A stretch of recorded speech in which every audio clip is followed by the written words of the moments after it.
Na Mojtine pri Púchove sa to cez víkend hemžilo jaskyniarmi. Skúsení aj úplní amatéri sa učili základy bezpečnosti a lanové techniky, aby mohli navštíviť známu mojtínsku priepastnú jaskyňu.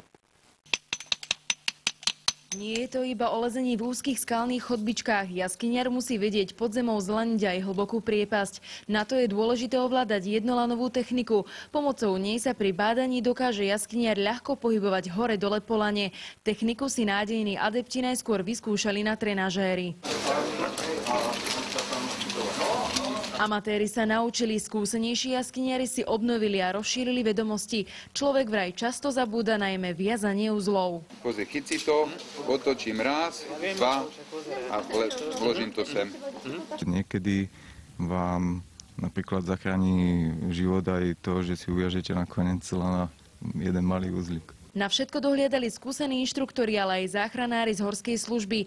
Jaskyniarov učili najmä pravidlá bezpečnosti. Napríklad, že do jaskyne je nebezpečné chodiť sám a aj partia by mala mať vždy spojenca na zemi, ktorý presne vie, kam idú a kedy sa vrátia. Často sa zabúda na náhradné oblečenie, po prípade tekutiny, nejakú stravu, v prípade, že človek je nútený dostať jaskyni dlhšie. Ťažko na cvičisku, ľahko na boisku. Pri záverečnom výlete do Mojtínskej priepastnej jaskyne bol aj náš štáb.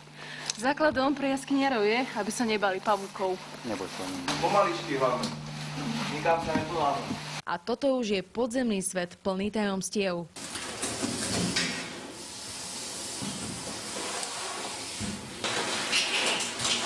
Veronika Chupeková, televízia Markíza.